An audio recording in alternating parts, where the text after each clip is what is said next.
Qureshi குலக்கொழுந்தான Mahmoud நபி கொள்கை அறியாத பாவி. குறைஷி குலக்கொழுந்தான மஹ்மூது நபி கொள்கை அறியாத பாவி. கொரடா தனை கொண்டு மாற்றினும் மறைஞர் பின் கூடி நடவாத பாவி. அரிசி விலை விலையறையும் ஓவென்ற கதை போல பகலிற் படைத்த பாவி.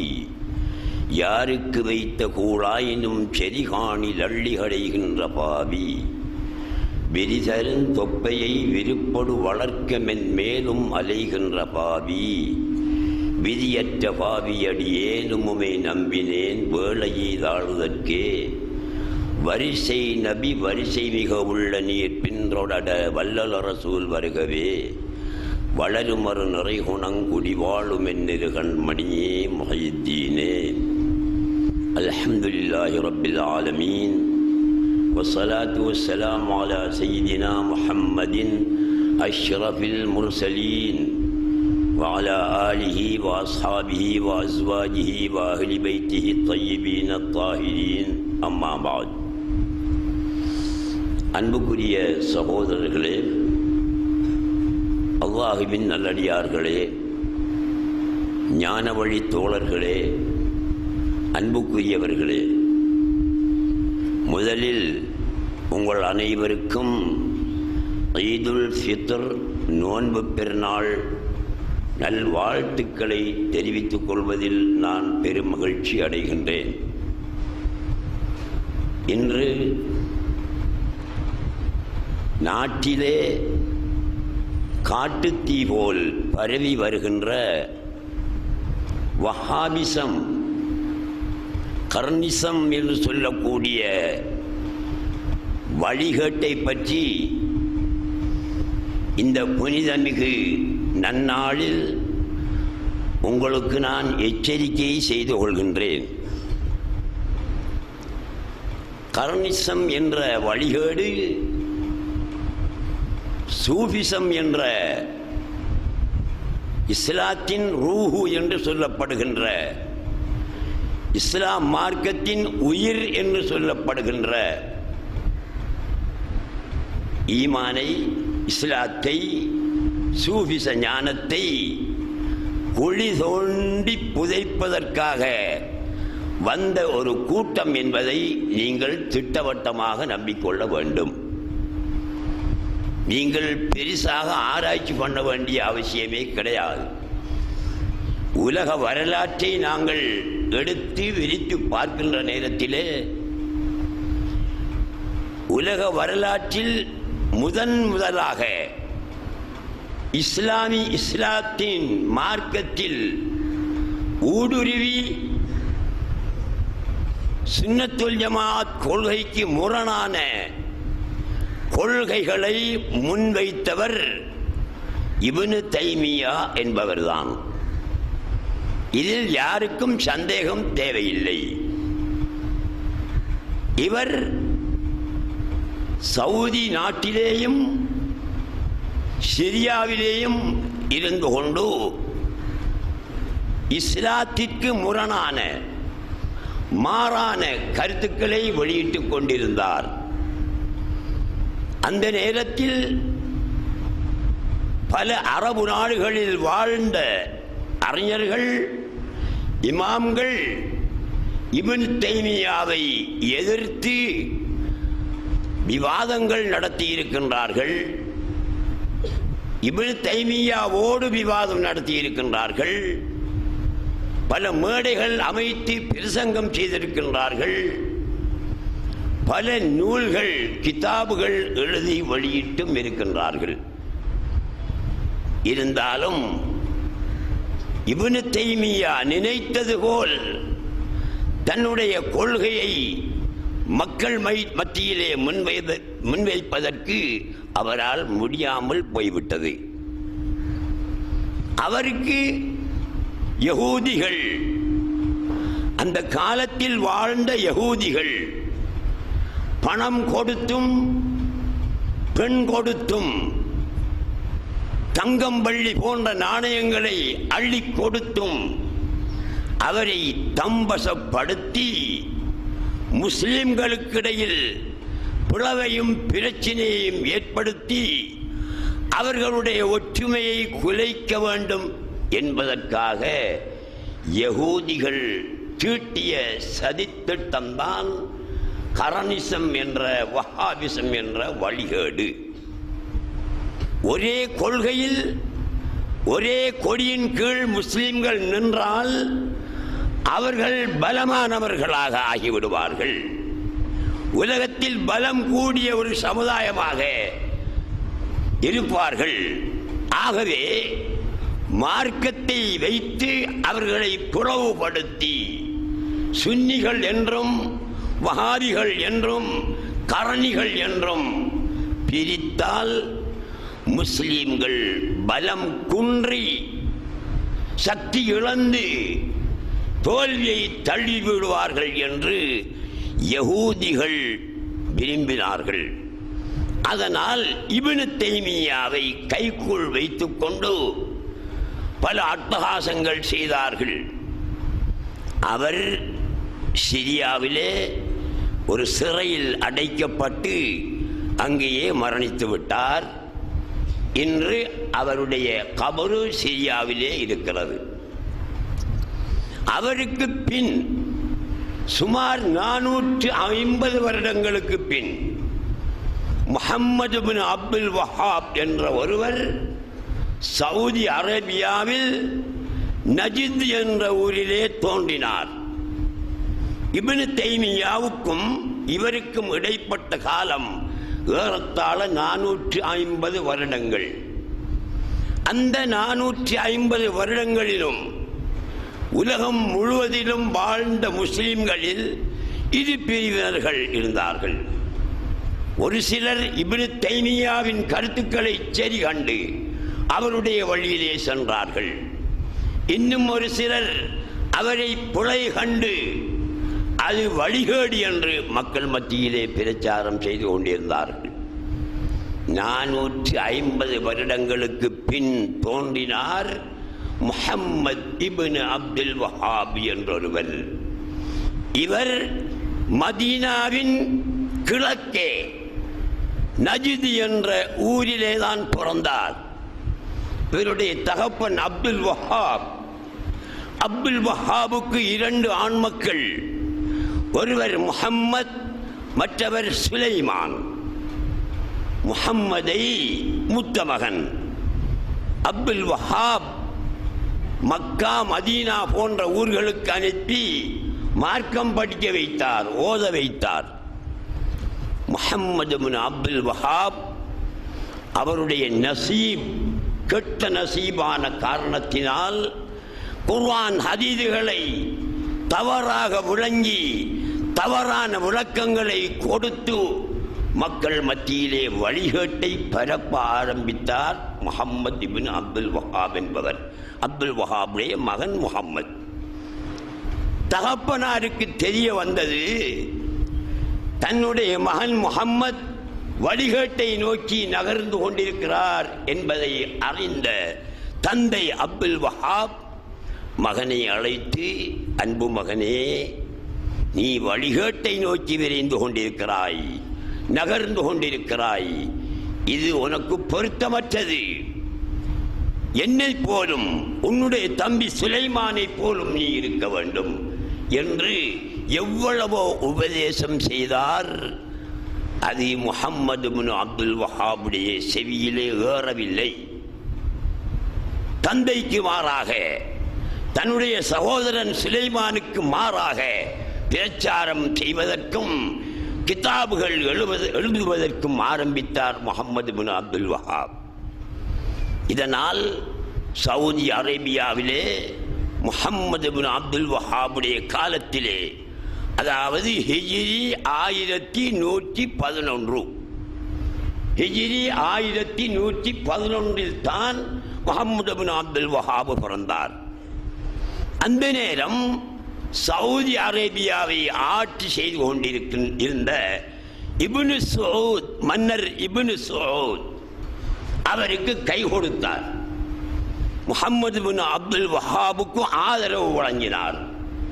மன்னர் ஆதரவு வழங்கிய காரணத்தினால் முஹம்மது பின் அப்துல் வஹாபுக்கு தன்னுடைய வழிகேட்டை மக்கள் மத்தியிலே இலகுவாக பரப்புவதற்கு வழி பிறந்தது. தன்னுடைய வழிகேட்டிற்கு எதிராக இயங்கிக் கொண்டிருந்த சவுதி அரேபியாவில் இயங்கிக் கொண்டிருந்த இலட்சக்கணக்கான உலமாக்களை கொலை செய்தார் முஹம்மது பின் அப்துல் வஹாப். ஒருவரை இருவரை அல்ல, வரலாற்றை நீங்கள் எடுத்து நோக்கினால் நிச்சயமாக உங்களுக்கு தெரியும். பல லட்சம் உலமாக்களை, பல லட்சம் இமாம்களை கொன்று குவித்தார் முஹம்மது பின் அப்துல் வஹாப். பணத்துக்கு பணம், மன்னர் தன்னுடைய பக்கம். அதனால் பல இடங்களுக்கும் சென்று தன்னுடைய பிரச்சாரத்தை, வழிகேட்டை மிக வேகமாக கொண்டு போய் கொண்டே இருந்தார் முஹம்மது பின் அப்துல் வஹாப். பல உலமாக்கள் கொலை செய்யப்பட்டார்கள், பல இமாம்கள் கொலை செய்யப்பட்டார்கள். நாடு சீரழிந்தது சவுதி அரேபியா.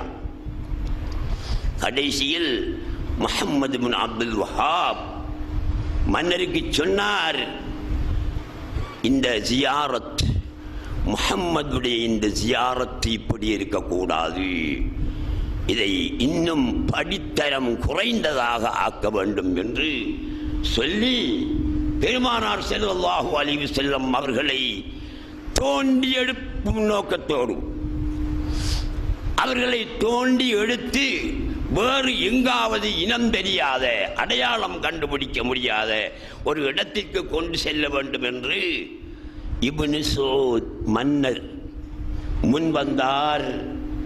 அவருக்கு பின்னாலே முஹம்மது பின் அப்துல் வஹாப் போய்க் கொண்டிருந்தார். பெருமானாருடைய கபரை நெருங்கிய போது உள்ளே இருந்து ஒரு குளவிதான், பெரிய ஆயுதங்களால் அவர் தாக்கப்படவில்லை, ஒரே ஒரு குளவி வெளியே வந்து அவருடைய கண்ணை தீண்டியது, குத்தியது. அந்த இடத்திலேயே அவருடைய கண் பொட்டையானது.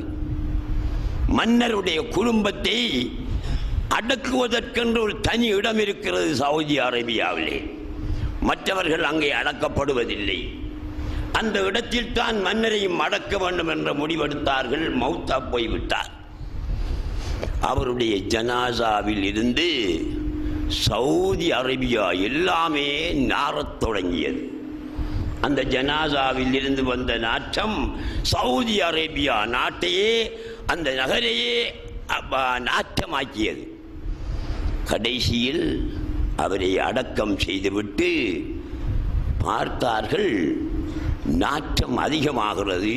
அதனால் அவருடைய கபரை வளைத்து சுவர் கட்டி, மதில் கட்டி மறைத்தார்கள்.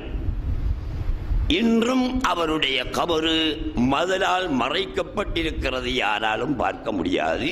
வரலாறுகளிலே நாங்கள் இதை பார்க்கிறோம். என்ன செய்தார் முஹம்மது பின் அப்துல் வஹாப்? நீங்கள் கபர்களுக்கு செல்கின்றீர்கள், சலாம் சொல்கிறீர்கள், கபரை முத்தமிடுகிறீர்கள், கபருக்கு முன்னால் கைகட்டி நிற்கின்றீர்கள், இதெல்லாமே ஷிர்க் என்று சொன்னார். குர்ஆனிலும் இல்லை, ஹதீஸிலும் இல்லை இவை ஷிர்க் என்று. ஆனால் அவர் யகூதிகளுடைய வலைக்குள் அகப்பட்டு அவர்கள் கொடுத்த பெண்களுக்காகவும் பணத்துக்காகவும் மார்க்கத்தை புரட்டி பேச ஆரம்பித்தார். எத்தனையோ ஜியாரங்களை, மக்காவிலும் மதீனாவிலும் உள்ள ஜியாரங்களை உடைத்தறிந்தார்.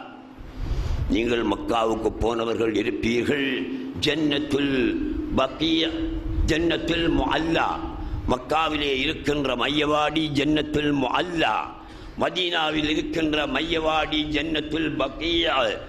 இந்த இரண்டு மையவாடிகளிலும் ஒரு கபராவது, ஒரு ஜியாரத்தாவது இருக்கிறதா? கிடையவே கிடையாது. எல்லாம் தரைமட்டமாக ஆக்கப்பட்டிருக்கிறது. கபர்கள் உடைத்து தரைமட்டமாக்கப்பட்டிருக்கிறது. பெரும் பெரும் சஹாபாக்களுடைய கபர்கள் எல்லாம் எங்கே? பெரும் பெரும் சஹாபியாத்துகளுடைய கபர்கள் எல்லாம் எங்கே? எல்லாம் தரைமட்டமாக்கப்பட்டிருக்கிறது. இன்றும் நாளையும் நீங்கள் போய் பாருங்கள், ஒரு கபரு கூட கண்ணுக்கு தெரியாது. ஜன்னத்துல் பக்கியா நபியுல்லாஹி ஸல்லல்லாஹு அலைஹி வஸல்லம் மரணிக்கும் வரை வஃபாத்தாகும் வரைக்கும் வாழ்ந்த ஊரு. அங்கே எத்தனையோ ஆயிரக்கணக்கான சஹாபாக்கள் அடக்கப்பட்டிருக்கிறார்கள். ஒருவருக்கும் கபர் கிடையாது. வர வர நாள் போக போக இருக்கின்ற கபர்களை எல்லாம் உடைத்து தள்ளி கொண்டே இருக்கின்றார்கள். நான் மதீனாவில் இருந்த காலத்திலே 1977ஆம் ஆண்டு நான் மதீனா பல்கலைக்கழகத்திலே இருந்த போதோ ஹம்ஸா ரலியல்லாஹு தஆலா அன்ஹு அவருடைய கபருக்கு ஒரு அளவு அடையாளம் இருந்தது. ஜியாரம் இல்லை, கட்டிடம் இல்லை, ஒரு அளவு அடையாளம் இருந்தது. அந்த அடையாளத்தை இப்போது காண முடியாது. ஏறத்தாழ 1977க்கும் இந்த வருடத்துக்கும் 2013க்கும் இடைப்பட்ட காலத்திலே அந்த கபரை கூட தரை மட்டமாக்கி இருப்பதை நீங்கள் பார்க்க முடியும்.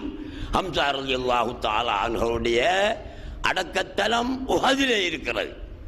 உஹதுக்கு போன உங்களுக்கு தெரிஞ்சிருக்கும், கபரே இல்லை, வளைத்து கம்பியால் அடித்து வைத்திருக்கின்றார்கள், உள்ளே நுழைய முடியாது. ரசூலுல்லாஹி ஸல்லல்லாஹு அலைஹி வஸல்லம் அவர்களை தாங்கி நிற்கின்ற அந்த கபரை கூட தொட முடியாத ஒரு துப்பாக்கிய நிலைக்கு முஸ்லிம்கள் தள்ளப்பட்டிருக்கின்றார்கள். ரசூலுல்லாஹுடைய காலத்திலும் ரசூலுல்லாஹி ஸல்லல்லாஹு அலைஹி வஸல்லம் அவர்களுடைய வஃபாத்துக்கு பின்னரும் சஹாபாக்கள் ரசூலுல்லாஹுடன் எப்படி இருந்தார்கள், எவ்வளவு தூரம் அவர்களை கண்ணியப்படுத்தினார்கள் என்பதை நாம் வரலாற்றை புரட்டி பார்க்கின்ற நேரத்தில் வியக்கக்கூடியதாக இருக்கிறது.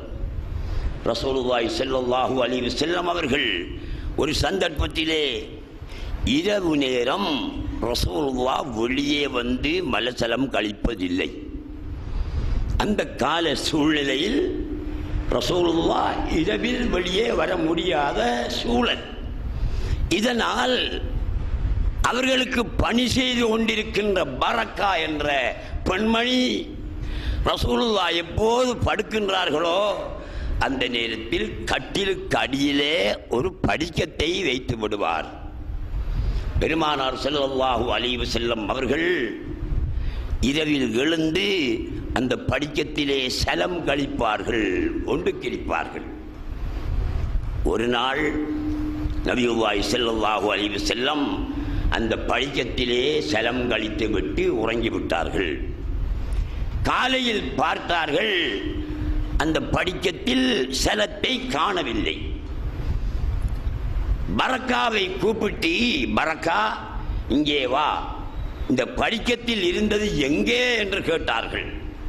அதற்கு அவர்கள் சொன்னார்கள், அல்லாஹ்வுடைய ரசூலே ஷரித்து வான ஆத்திஷான, நான் இன்றவு படுத்து கண் விழித்த நேரம் எனக்கு தாகமாக இருந்தது, அதை நான் குடித்து விட்டேன் நாயகமே என்று பதில் சொன்னார்கள்.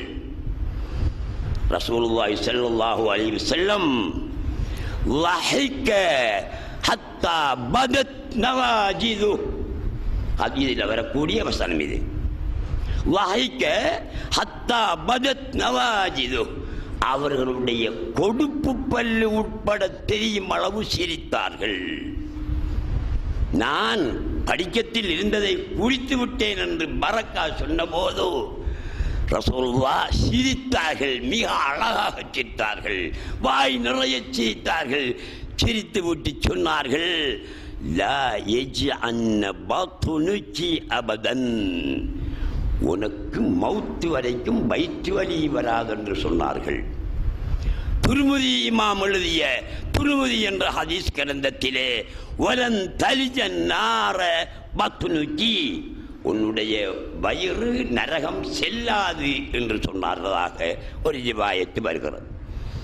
பார்த்தீர்களா, நபியுல்லாஹி ஸல்லல்லாஹு அலைஹி வஸல்லம் அவர்களுடைய சலத்தை குடிக்கும் அளவு அந்த பெண்மணி ரசூலுல்லாஹ்வின் மஹப்பத்துள்ளவராக இருந்தார்கள் என்றால், ரசூலுல்லாஹ்வுடைய கபருக்கு முன்னால் போய் நின்று அஸ்ஸலாமு அலைக்க யா ரசூலல்லாஹ் என்று சொல்ல முடியாதா? இன்று மதீனாவிலே பாருங்கள், ரசூலுல்லாஹ்வுடைய கபருக்கு முன்னால் நின்று சலாம் சொல்லும் போது நிற்க விட மாட்டார்கள். ஒரு நிமிடம் கூட நிற்க விட மாட்டார்கள். போலீஸ் வந்து உடனே வெளியே அனுப்பி கொண்டே இருப்பான். அஸ்ஸலாமு அலைக்கும் என்று மட்டும்தான் சொல்லலாம், அவ்வளவுதான் சொல்லலாம். அதற்கு முன்னால் நின்று துவா கேட்கவோ, துவா கேட்டால் கூட போலீஸ் வந்து கிபிலா பக்கம் எங்களை திருப்பி விடுவோம். இந்த பக்கம் திரும்பி கேட்காதே, கிபிலா பக்கம் திரும்பி கேளு, ஏதோ கிபிலா பக்கம் தான் அல்லாஹ் இருக்கிறான் என்ற செயல் போல, கருத்து போல் அவன் சொல்லி விடுவான். மக்கள் என்ன செய்வார்கள்? போலீஸ் அங்கால போன பிறகு இங்காலே வந்து துவா கேட்பார்கள், திருப்பி வந்து விரட்டுவான். இப்படியான ஒரு நிலை ரசூலுல்லாஹி ஸல்லல்லாஹு அலைஹி வஸல்லம் அவருடைய கபருக்கு இருக்கின்றது.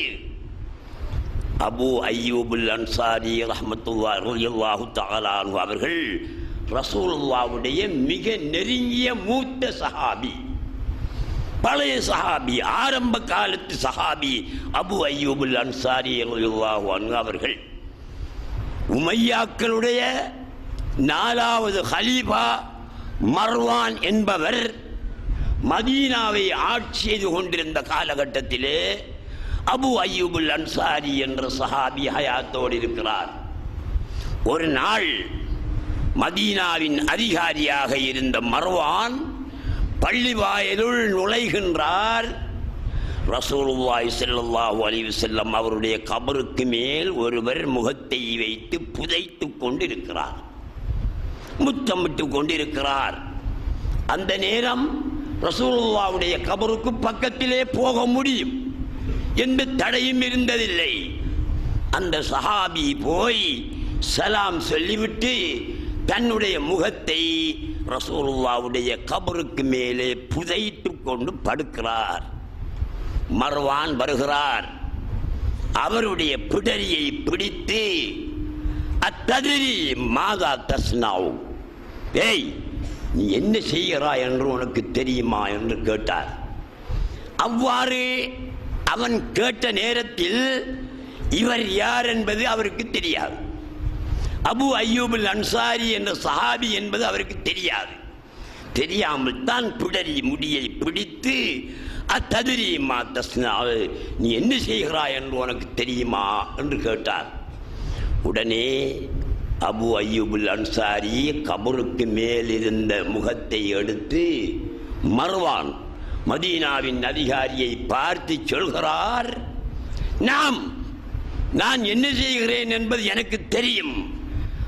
ஜீத்து ரசூல் அல்லாஹ், அல்லாஹ்வுடைய ரசூலிடத்திலே நான் வந்திருக்கிறேன். வலம் ஆத்தில் ஹஜர, வெறும் கல்லிடம் நான் வரவில்லை. பதிலை பாருங்கள். ஒரு சஹாபி அந்த ஊர் அதிகாரிக்கு கொடுத்த பதிலை பாருங்கள். ஆம் என்ன செய்கிறேன் என்பது எனக்கு தெரியும். ஜீத்து ரசூலல்லாஹ், ரசூலுல்லாஹ்விடத்திலே தான் நான் வந்திருக்கிறேன். வலம் ஆத்தில் ஹஜர, கல்லிடம் நான் வரவில்லை என்று சொன்னார். சொல்லிவிட்டு சொன்னார், ஒரு ஊரை ஆட்சி புரிவதற்கு தகுதியுடையவன் ஆட்சி புரிந்தால் அதற்காக நீங்கள் அழ வேண்டாம். ஒரு ஊரை ஆட்சி புரிவதற்கு தகுதியற்ற ஒருவன் ஒரு ஊரை ஆட்சி புரிந்தால் அதற்காக நீங்கள் அழுங்கள் என்று ரசூலுல்லாஹி ஸல்லல்லாஹு அலைஹி வஸல்லம் அவர்கள் சொன்னது என்னுடைய காதிலே இப்போதும் ஒலித்துக் கொண்டிருக்கிறது. மர்வானே, நீ மதீனாவை ஆட்சி புரிவதற்கு தகுதியற்றவன், நீ தகுதியில்லாத ஒருவன் இந்த மதீனாவை ஆட்சி புரிவதை எண்ணி அழ வேண்டி இருக்கிறது என்று அபு அய்யூபுல் அன்சாரி ரஹ்மத்துல்லாஹி அலைஹி அவர்கள் சொன்னார்கள். சகோதரர்களே, நீங்கள் இந்த சரித்திரத்தை வைத்து சற்று ஆய்வு செய்து பாருங்கள், யோசித்து பாருங்கள். ரசூலுல்லாஹ்வுடைய கபரிலே தன்னுடைய முகத்தை பதித்து படுத்து கொண்டிருக்கின்ற ஒருவர். இடையிலே ஒரு ஞாபகம், சின்ன ஒரு சம்பவம் நினைவுக்கு வருகிறது. நான் ஒரு சந்தர்ப்பத்திலே மல்கம்பட்டி, சம்மாந்துறையை அடுத்திருக்கின்ற மல்கம்பட்டி ஜியாரத்துக்கு சென்றிருந்தேன். கடும் வெயிலாக இருந்தது, வெளியிலே நிற்க முடியாத சூழ்நிலை. அதனால் ஜியாரத்து, அவங்களுடைய கபரு இருக்கின்ற அறைக்கு பக்கத்து அறை, முன்னால் இருக்கின்ற அறை வெறும் அறையாகத்தான் இப்போதும் இருக்கிறது. அந்த அறையிலே ஒரு பாயை விரித்து அதிலே நான் உட்கார்ந்து கொண்டிருந்தேன். கல்முனையைச் சேர்ந்த சில பெண்கள் அங்கே ஜியாரத்துக்கு வந்தார்கள். அவர்களில் ஒரு சிலரே எனக்கு தெரியும். நான் இருப்பதை கண்டு அந்த பெண்மணிகள் வந்து என்னுடன் பேசிக்கொண்டிருந்தார்கள். அந்த நேரம் ஒரு கணவனும் மனைவியும் ஒரு கை குழந்தையும் அங்கே வந்தார்கள். வந்தது உடனே மனைவி நேராக தர்காவுக்குள்ளே போகிறாள், பிள்ளையையும் அழைத்து கொண்டு. கணவன் வாசற்படியிலே நிற்கின்றான். அவள் சொல்கிறாள், மனைவி வாருங்கள் ஜியாரத் பண்ணிவிட்டு போகலாம் என்று. அதற்கு அவன் சொன்னான், என்னுடைய 2 காதாலையும் நான் கேட்டேன், என்னுடன் இருந்தவர்கள் கல்முனையைச் சேர்ந்த பெண்களும் கேட்டார்கள். கல்லையும் மண்ணையும் பார்த்து என்ன பிரயோசனம்?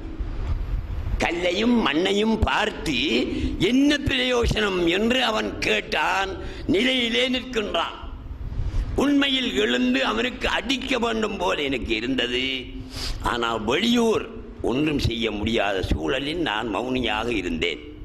பார்த்தீர்களா எந்த அளவுக்கு? இதற்கு அவன் அவ்வாறு சொன்னவன் ஆலிமும் இல்லை, ஒரு ஆசிரியரும் இல்லை, ஒரு அறிவு படித்தவனும் இல்லை. சாதாரண ஒரு நபர் ரசூலுல்லாஹ்வுடைய வழியிலே வந்த சிக்கந்தர் கலந்தர் ஒலியுல்லாவை கல்லையும் மண்ணையும் பார்த்து என்ன பிரயோஜனம் என்று கேட்கும் அளவுக்கு இந்த காரணிகளுடைய பிரச்சாரம் ஊடுருவி போய்விட்டது மக்கள் மத்தியிலே. நீங்கள் சிந்தனை பண்ணி பாருங்கள்.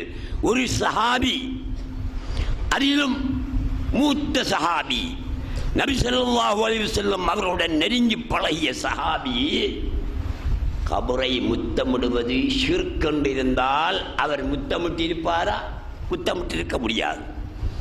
ரசூலுல்லாஹி ஸல்லல்லாஹு அலைஹி வஸல்லம் சொல்லி இருப்பார்கள், கபரை நீங்கள் முத்தமிட வேண்டாம் என்று சொல்லி இருப்பார்கள். அதன்படி அவர் நடந்திருப்பார். எங்காவது புகாரியிலே 6000க்கும் மேற்பட்ட ஹதீஸ்கள், முஸ்லிமிலே அதே போல, அபூதாவுத், இப்னு மாஜா, நசாயி, துர்முதி, முவத்தா, இப்படியான ஹதீஸ் கிதாபுகளிலெல்லாம் நிறைய லட்சக்கணக்கான ஹதீஸ்கள் பதியப்பட்டிருக்கின்றன.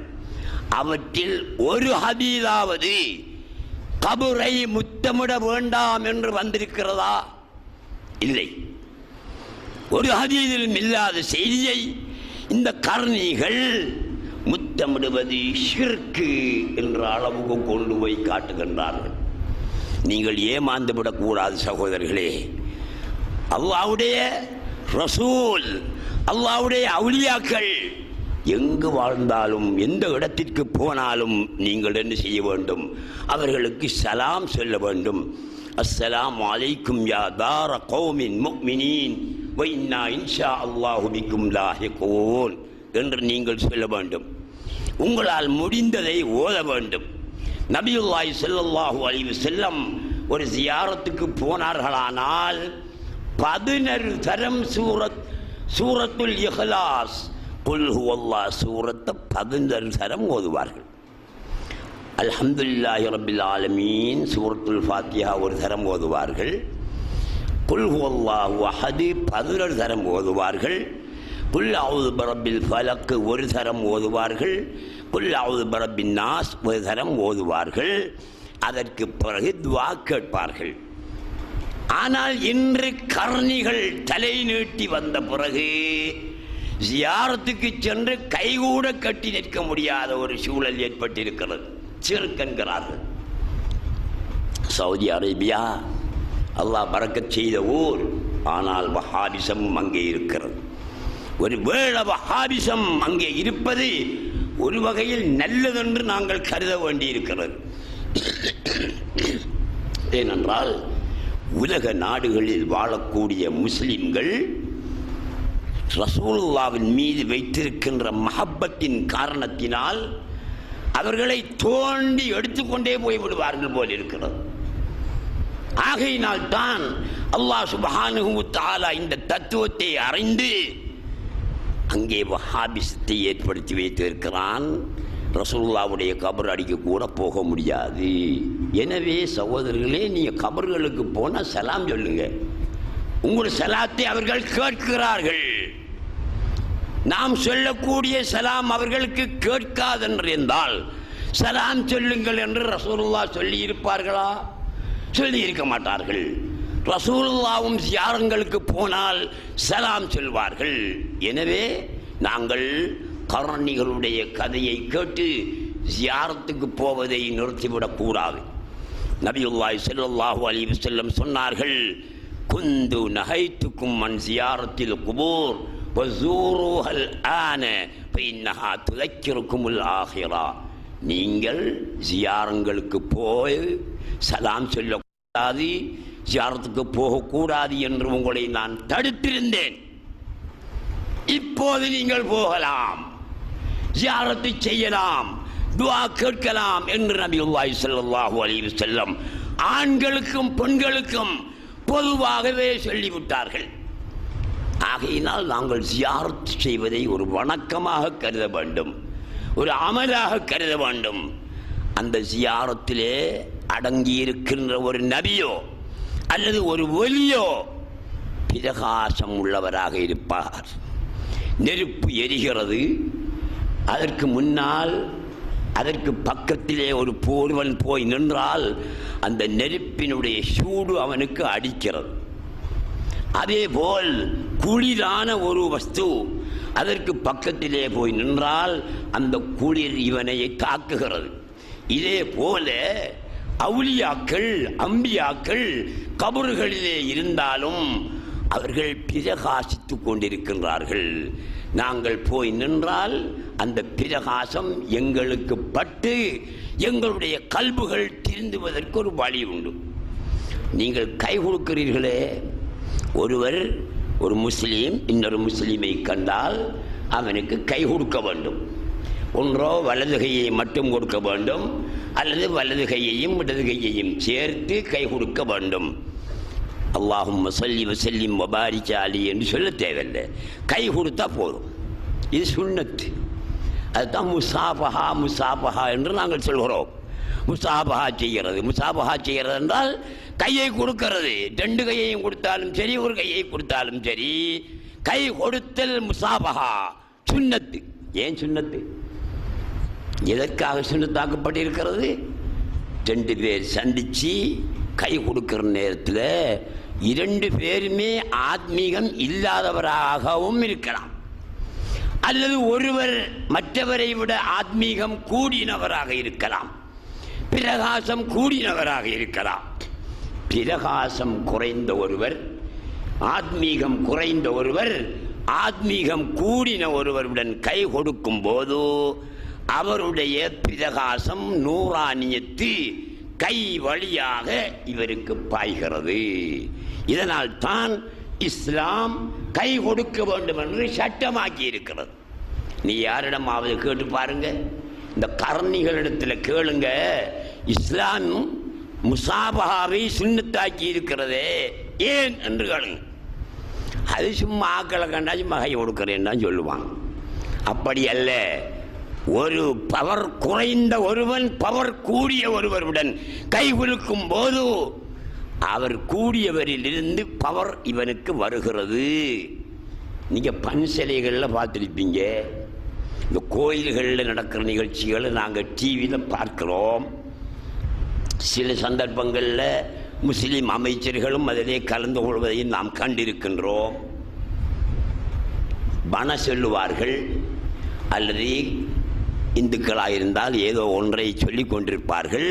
ஒரு நூல் போய் கொண்டிருக்கும், அந்த நூலை பிடித்து கொண்டிருப்பார்கள். இந்த நூல் அப்படியே போய் பெரிய சிலையிலே ஜாயிண்ட் ஆகிறது, புத்தருடைய சிலையிலே ஜாயிண்ட் ஆகிறது. இந்த பக்கம் போகக்கூடிய நூலும் அப்படியே போய் அந்த சிலையிலே ஜாயிண்ட் ஆகிறது. இந்த நூலை பிடித்து கொண்டுதான் இருக்கிறார்கள். முஸ்லிம் அமைச்சர்கள் கூட பிடித்து கொண்டிருந்ததை நீங்கள் டிவியிலே பார்த்திருப்பீர்கள். ஏன்? இந்த நூல் வழியாக அந்த புத்தருடைய அருள், அவருடைய கருணை இந்த நூலை பிடிக்கின்றவர்களுக்கெல்லாம் கிடைக்கிறது என்று அவர்கள் நம்புகிறார்கள். அது சரியோ பிழையோ இருக்கட்டும், தத்துவம் உண்மைதான். அவர்கள் செய்வது சரியோ பிழையோ இருக்கட்டும், தத்துவம் உண்மைதான். ஆகையினால் நாங்கள் ஒலிமார்களுக்கு முன்னாலே போய் நிற்கும் போது அந்த பவர் எங்களுக்கு அடிக்கின்றது. சகோதரர்களே, நாங்கள் அவ்வாறு செய்ய வேண்டும். அதை அடுத்து இன்று ஊதி பார்த்தல் கிடையாது. இந்த காத்தாங்குடியில் பலர் ஊதி பார்க்கக்கூடியவர்கள் இருந்தார்கள். அந்த காலத்தில் கரணிகள் வந்த பிறகு அவர்களுடைய வீடுகளை உடைத்து அவர்களுக்கு அடித்து அவர்களை துன்புறுத்தின காரணத்தினால் இசும் கட்டுறவர்கள், தண்ணி ஓதுகிறவர்கள், ஊதி பார்க்குகிறவர்கள் மிக குறைந்து போனார்கள். ஒரு சிலர் மட்டுமே இந்த காத்தாங்குடியிலே மிஞ்சிக் கொண்டிருக்கின்றார்கள். நாம் அவ்வாறு நினைத்துக் கொள்ளக்கூடாது. இஸ்லாம் மார்க்கத்திலே குர்ஆனுடைய ஆதாரப்படி, ஹதீஸினுடைய ஆதாரப்படி ஊதி பார்க்கலாம். அதனுடைய ஆதாரப்படி இசும் கட்டலாம், தண்ணி ஓதி கொடுக்கலாம். இதற்கெல்லாம் சஹீஹான ஹதீஸ்கள் ஆதாரமாக இருக்கின்றன. கரணிகள் தமக்கு கிடைக்கின்ற வருவாய்கள் இல்லாமற் போகும் என்பதற்காக வஹாபிசத்தை தக்க வைத்துக் கொண்டே இருக்கின்றார்கள். எங்குமே கிடையாது. ஒரு சம்பவத்தை மட்டும் நான் சொல்லிக் கொள்கிறேன். நபியுல்லாஹி ஸல்லல்லாஹு அலைஹி வஸல்லம் அவருடைய சஹாபாக்களில் பலர், ஏறத்தாழ 30 பேர் இருக்கும், ஒரு பயணம் செய்து கொண்டிருந்தார்கள். இரவு நேரம் ஆகிவிட்டது. இரவில் பயணம் செய்வது நல்லதல்ல. நாம் இங்கே இறங்கி இந்த ஊரிலே தங்கி அடுத்த நாள் பயணமாகுவோம் என்று ஒரு ஊரிலே போய் தங்கினார்கள். அது ஒரு கிராமம், சிறிய கிராமம். காவிரிகள் வாழ்ந்து கொண்டிருந்தார்கள். சஹாபாக்கள் போய் இறங்கி சாப்பிடுவதற்கு ஏதாவது இருக்கிறதா என்று பார்த்தால் சாப்பிடுவதற்கு ஒன்றும் இருக்கவில்லை. பட்டினி கிடப்போம் என்ற முடிவில் இருக்கும்போது பக்கத்திலே காவிரிகள் குடியிருக்கிறார்கள் என்ற செய்தி அவர்களுக்கு கிடைத்தது. அப்போது 2 சஹாபாக்கள் அந்த காவிரிகள் வசித்துக் கொண்டிருந்த கிராமத்துக்கு போய், நாங்கள் அஸ்ஹாபு முஹம்மதின் ஸல்லல்லாஹு அலைஹி வஸல்லம், முஹம்மது ஸல்லல்லாஹு அலைஹி வஸல்லம் அவருடைய தோழர்கள் வந்திருக்கிறோம். இருட்டாகிவிட்டது, போவதற்கு வழி இல்லை, இரவு தங்கித்தான் நாளைக்கு நாங்கள் போவோம். எங்களுக்கு ஏதாவது சாப்பிடுவதற்கு இருந்தால் தாருங்கள், ரொட்டி இருந்தால் தாருங்கள், பேரித்தம்பழம் இருந்தால் தாருங்கள் என்று கேட்டார்கள். அவர்கள் அஸ்ஹாபு முஹம்மத், முஹம்மதுடைய தோழர்களுக்கு நாங்கள் கொடுக்க மாட்டோம், யாருக்கு கொடுத்தாலும் முஹம்மதுடைய தோழர்களுக்கு நாங்கள் தரமாட்டோம் என்று ஒரே வார்த்தையிலே சொல்லி அனுப்பிவிட்டார்கள். இவர்கள் மிக கவலையோடு வந்து உட்கார்ந்திருக்கின்ற நேரத்திலே அந்த காபிரீன்கள் உடைய தலைவன் ஒருவன் இருந்தான். அவனுக்கு பாம்பு கடித்து விட்டது. அல்லாஹ்வுடைய வேலையை பாருங்கள், எப்படி ஒரு சோதனையை ஏற்படுத்தி இந்த உண்மையை விளங்கப்படுத்துகிறான் என்பதை நீங்கள் சிந்தனை பண்ணி பாருங்கள். அப்போது சையிதுல் கௌம், அந்த கூட்டத்தின் தலைவனுக்கு தான் பாம்பு கடிச்சிருக்கு, சாதாரண ஆளுக்கும் கடிக்கல. அவர்களுக்கு தெரிந்த மருந்து மாயங்களை பாவித்து பார்த்தார்கள். துடிக்கிறான் தலைவன், விஷம் தலைக்கு ஏறிவிட்டது, மயங்கி விட்டான். அப்போது ஒருவன் சொன்னான், அஸ்ஹாபு முஹம்மத், முஹம்மதுடைய தோழர்கள் இங்கே வந்திருக்கிறாங்க, நம்மகிட்ட சாப்பாடு கேட்டதுக்கு நாம் சாப்பாடு கொடுக்கல, அவங்க இந்த பக்கத்தில் இருக்கிறாங்க, அவங்களில் யாருக்காவது விஷத்தை இறக்கக்கூடிய மந்திரங்கள் தெரிந்திருக்கலாம், நாம் போய் கேட்போம் என்று 2 காவிர்கள் இங்கே வருகிறார்கள். சஹாபாக்கள் இருந்த இடத்திற்கு வந்து சலாம் சொல்லி, சலாம் சொல்கிற அந்த வழக்கம், காவிர்கள் என்றாலும் சலாம் அலைக்கும்படி சொல்லுவான். அந்த வழக்கத்தின்படி சலாம் சொல்லி, எங்களுடைய தலைவனுக்கு பாம்பு கடித்து விட்டது, மிகவும் கஷ்டப்படுகிறார், மயங்கி கிடக்கிறார், உங்களில் யாருக்காவது விஷமறக்க தெரியுமா, ஏதாவது ஓதி விஷமறக்க தெரியுமா என்று கேட்டார்கள். ஒரு சஹாபி சொன்னார், நான் செய்வேன், எனக்கு விஷமறக்க தெரியும் என்று சொன்னார். அப்படியா, வந்து அவருக்கு விஷமறக்க விடுங்கள் என்று சொன்னார்கள். அப்போது இந்த சஹாபி கேட்கிறார், இந்த ஹதீஸ் வருகிறது, நீங்கள் பார்த்து கொள்ள வேண்டும். அல்லாஹ் சுப்ஹானஹு வ தஆலா எந்த அளவுக்கு இதை உயர்த்தி காட்டுகிறான் என்பதை பாருங்கள். அந்த சஹாபி கேட்கிறார், நான் விஷத்தை இறக்கினால் எனக்கு என்ன தருவீர்கள் என்று கேட்டார். நீங்கள் விரும்புகிறதை நாங்கள் தருவோம் என்று சொன்னார்கள். எனக்கு ஒன்றும் தேவையில்லை, உங்கள்கிட்ட ஆட்டு பண்ணையா? ஆமாம், ஆட்டு பண்ணை. ஆட்டு பண்ணையில் ஒரு பண்ணையை தரணும், எனக்கு விஷம் இறக்க வேணாம். ஓம், நாங்கள் தருகிறோம் என்று அவர்கள் சொன்னார்கள். இந்த சஹாபி போறாரு, அந்த கிராமத்துக்கு போறார், காவிரிங்களுடைய இடத்துக்கு போறாரு. அவன் துடிச்சு கிடக்கான், மயங்கி கிடக்கான். போன உடனே அப்படியே பார்த்து நின்று விட்டு சூரத்துல் ஃபாத்திஹாவை ஓதினார் சஹாபி. அல்ஹம்துலில்லாஹி ரப்பில் ஆலமீன் என்று தொழுகையிலே நாங்கள் ஓதுகிற சூரத்துல் ஃபாத்திஹாவை ஓதி துப்பினார். யாருக்கு?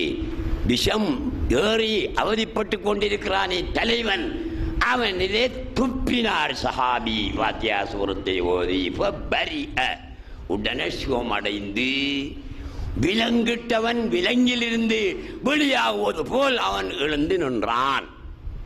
விஷம் போய்விட்டது. அப்போது பேசினபடி நமக்கு ஆட்டு பண்ணை ஒன்று தர வேணும் என்று கேட்டார். சரி, தருகிறோம் என்று ஒரு ஆட்டு பண்ணையே கொடுத்தான். அதில் 50 ஆடோ 100 ஆடோ இருந்திருக்கலாம். ஒரு ஆட்டு பண்ணை அப்படியே கொடுத்தான்.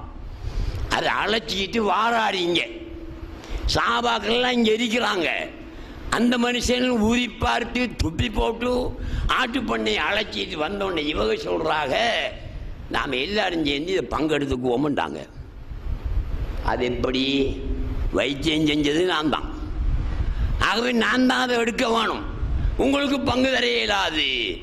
இருந்தாலும் நமது பயணத்தை முடித்துவிட்டு ரசூலுல்லாஹ்விடத்தில் போய் விவரத்தை சொல்வோம். அவர்கள் எப்படி பங்கு வைக்கிறார்களோ அவ்வாறு நாங்கள் ஏற்றுக்கொள்வோம் என்று அவர் சொன்னார். பயணத்தை முடித்துவிட்டு எல்லோரும் சேர்ந்து ரசூலுல்லாஹ்விடத்திலே போய், இந்த சஹாபி ஊறி பார்த்து துப்பினாரே, இந்த சஹாபி சொல்கிறார், அல்லாஹ்வுடைய ரசூலே, நாங்கள் பயணம் போயிட்டு இருந்தோம், மகரிபா போயிட்டு போக முடியாமல் ஒரு கிராமத்தில் இறங்கி தங்கி இருந்தோம். பசி ஏற்பட்டது, அவர்களிடத்தில் கேட்டோம், சாப்பாடு தரவில்லை, பொறுமையாக இருந்தோம். அப்படி இருக்கின்ற நேரத்தில் தலைவனுக்கு பாம்பு கடித்தது, விஷம் இறங்காமல் அவதிப்பட்டான். எங்களிடத்திலே வந்து கேட்டார்கள். நான் முன் நின்று விஷம் இறக்க தெரியும் என்று போய் சூரத்துல் ஃபாத்திஹாவை ஓதி விஷம் இறக்கினேன், இறங்கிவிட்டது. அவர்கள் அன்பளிப்பாக இந்த ஆட்டு பண்ணைகளை தந்திருக்கின்றார்கள், இதை நாங்கள் என்ன செய்ய என்று கேட்டார்கள். அந்த சாபி கேட்கிறார். அல்லாஹ்வுடைய ரசூல் சொன்னார்கள், இங்கே எல்லாருமே பங்கு வச்சு கொள்ளுங்க,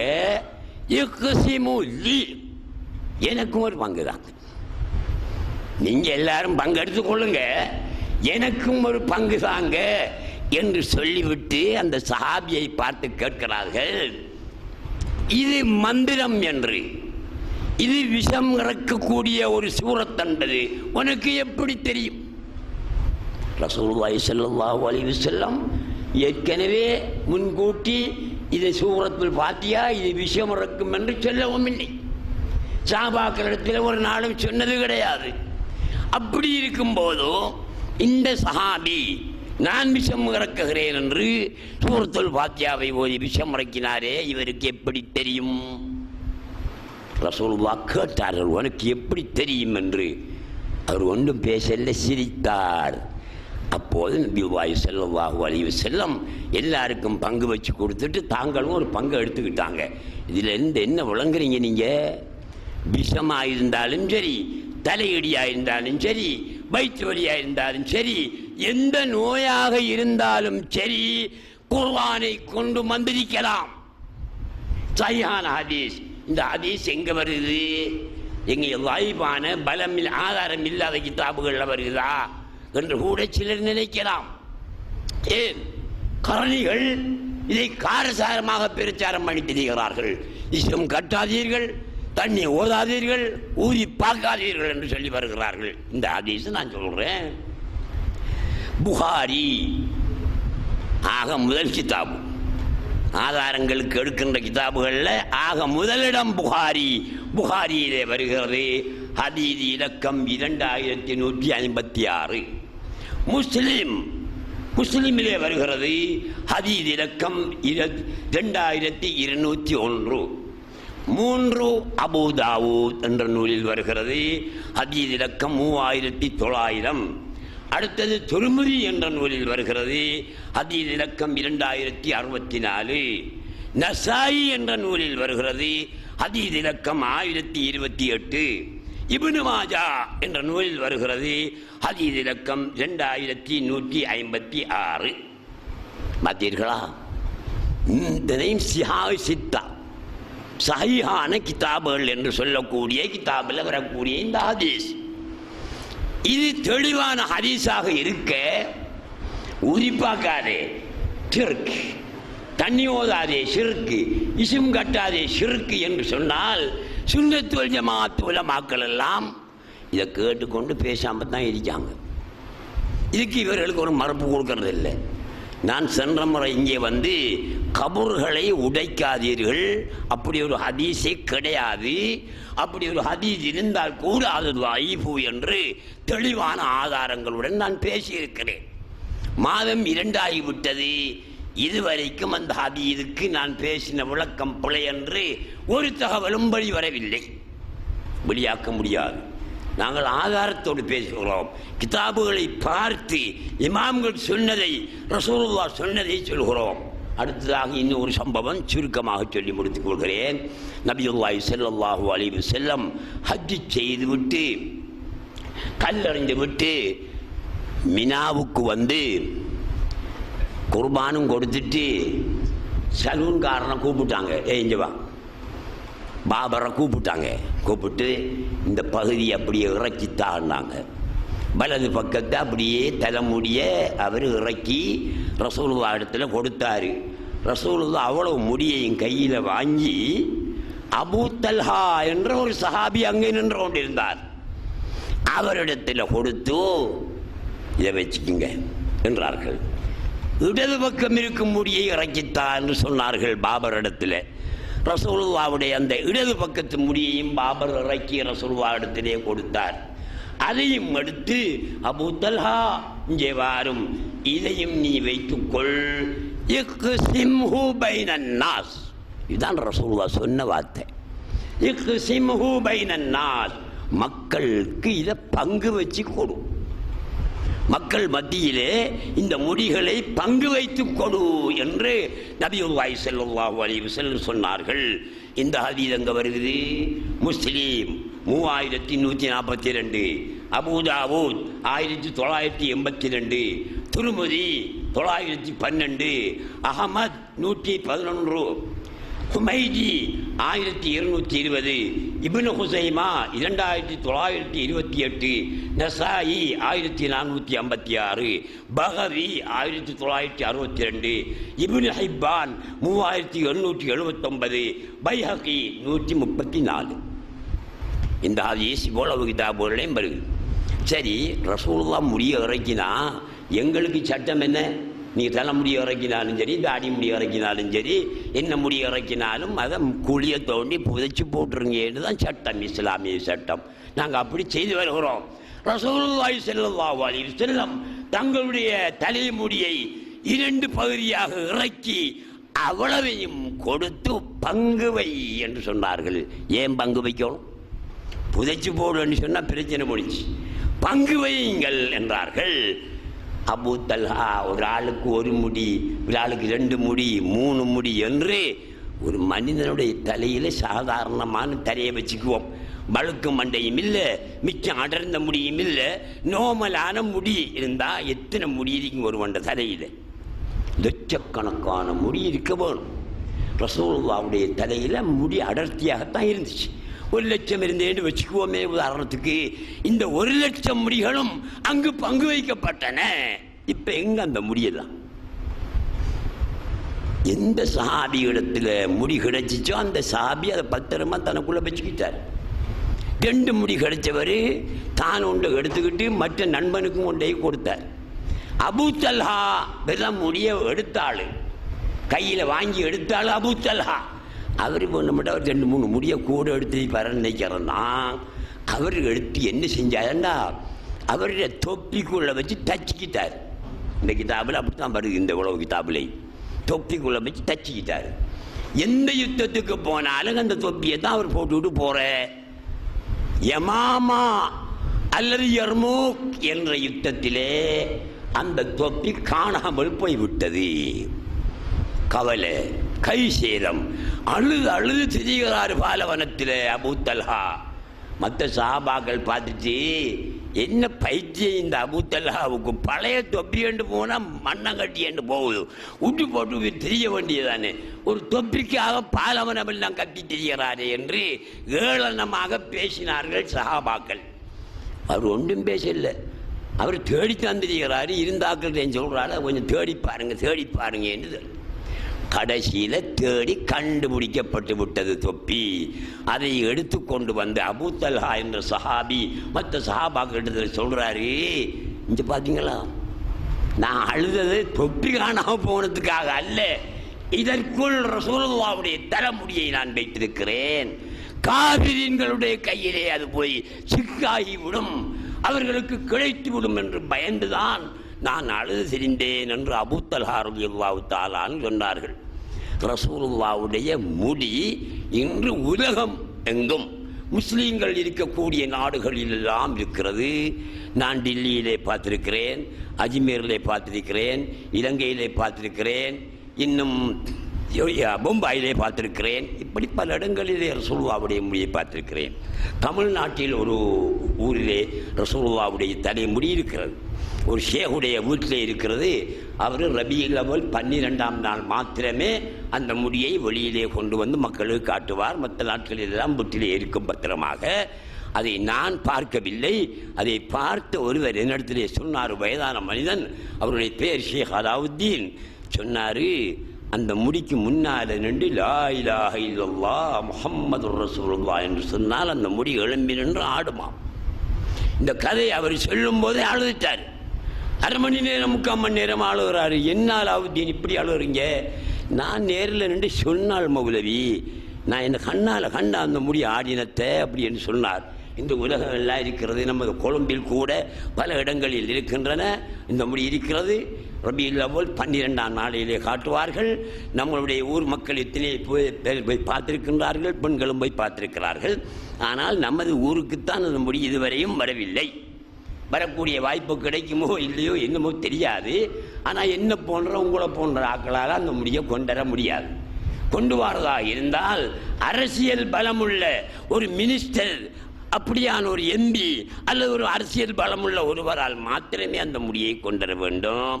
ஆனால் கொண்டந்தா கூட கர்ணிகள் ஏதோ கருப்பு கொடி என்றான காட்டத்தான் செய்வார்கள். அப்படி முசீபத்து பிடிச்சாக்கள் தான் இவங்க. எனவே அன்புள்ள சகோதரர்களே, கர்ணிகள் சொல்லக்கூடிய கதைகளை கேட்டு நீங்கள் ஏமாந்துடாது. கர்ணிசம் பஹாரிசம் வழிகேடு வழிகேடு என்று ஒரு கோடித்தரம் சொன்னாலும் போதாது. ஆகவே ஊதி பாருங்க, தண்ணி ஓதி குடிங்க. ஆயிஷா நாயகி மற்ற ரசூலுல்லாஹ்வுடைய மனைவிமார்களில் பலர் ரசூலுல்லாஹ் வந்து படுத்தாங்க என்றால் கிட்ட போய் இருப்பாங்களாம் சின்ன போத்தல் எடுத்துக்கிட்டு. ரசூலுல்லாஹ் நித்திர கொள்ளும்போது கடுமையாக வேக்குமாம் அவங்களுடைய உடம்பு. அந்த வேர்வையை அந்த போத்தலில் எடுப்பாங்க. கொஞ்சம் கொஞ்சமாக அங்கே கொடுத்து இங்கே கொடுத்து எடுப்பாங்க. ஒரு முறை எடுத்துக்கொண்டு இருக்கிற நேரத்திலே ரசூலுல்லாஹ் விழித்து விட்டார்கள். விழித்து விட்டு கேட்கிறார்கள் மனைவிகிட்டே, நீ என்ன செய்கிறாய் என்று. அல்லாஹ்வுடைய ரசூலே, எங்களுடைய சிறு பிள்ளைகளுக்கு மருந்தாக மனமாக பாய்ப்பதற்கு நாங்கள் இதை எடுக்கிறோம் என்று சொன்னார்கள் மனைவி. ரசூலுல்லாஹி ஸல்லல்லாஹு அலைஹி வஸல்லம் ஒன்றுமே பேசவில்லை. எனவே ரசூலுல்லாஹ்வுடைய வியர்வை, அவங்களுடைய மலைசலம், அவங்களுடைய கழிவுப் பொருட்கள் எல்லாமே சுத்தம்தான்.